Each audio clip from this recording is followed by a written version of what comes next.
Joining us at Chime Master today is Carlo van Ulft, Carillionaire at the Centralia Carillon in Centralia, Illinois.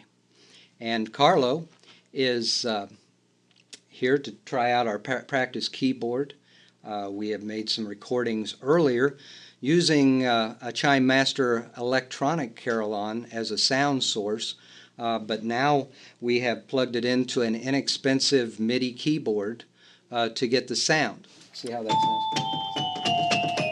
Yeah.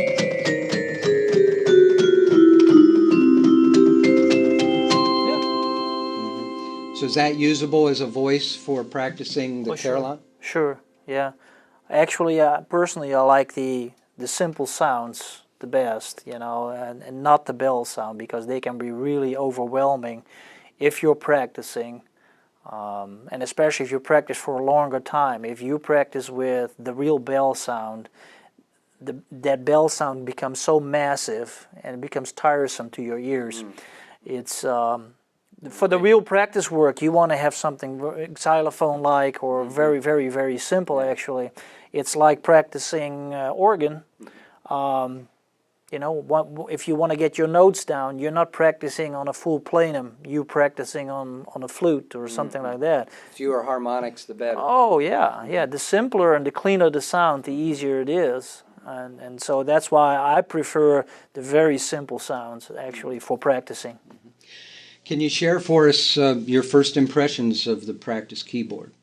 Oh, it's great. Yeah, it exceeds my expectation. Let me say that. Yeah. No, it really. Thank you very much. No, I really think it's neat. The action, the manual action, feels very good. It's very nice. The keys don't stick to your hand and all that. It's not spring tensioned, and it's a joy to play. I wish I had something like this when I was really when I was growing up and learning how to play. I played on one that did not even have sound at all. It only had the keys. So basically it was a box with keys sticking out of it, and I just had to guess whether I hit the right keys.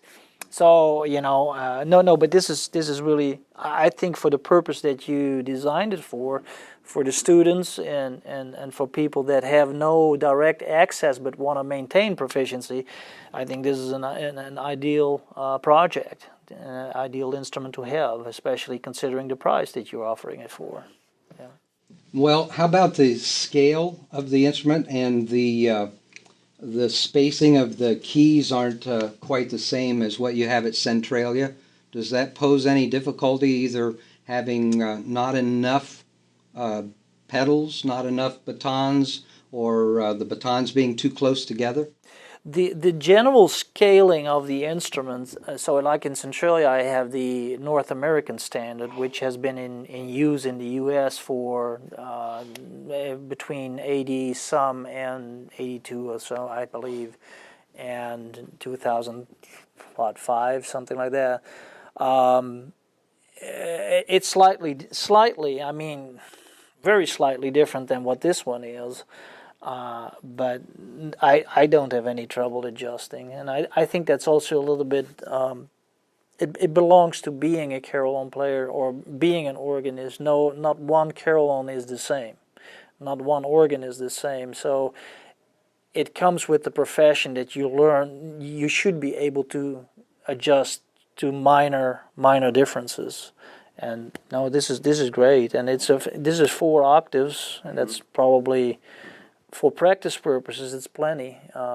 Most music that's written for carillon and is available, it's 4 octaves, you know. So it's probably 5% or less that is written for the big instruments like I have in Centralia. Our student practice keyboard is now for sale. Call for pricing and delivery times. And Carlo, we thank you very much for coming over and trying it out. Sure, yeah, I was glad to be here and looking forward to actually having students use it. As you know, I've started the North American Carillon School, and especially for those students, that is my target group, that other people that are living further away from a carillon. It will be really wonderful to have this option for that in that price range. So that's really excellent. Okay. And we'll provide contact information for you for those that are interested in learning the Carillon. Sure. Yeah, I appreciate that. Thanks. Thank you.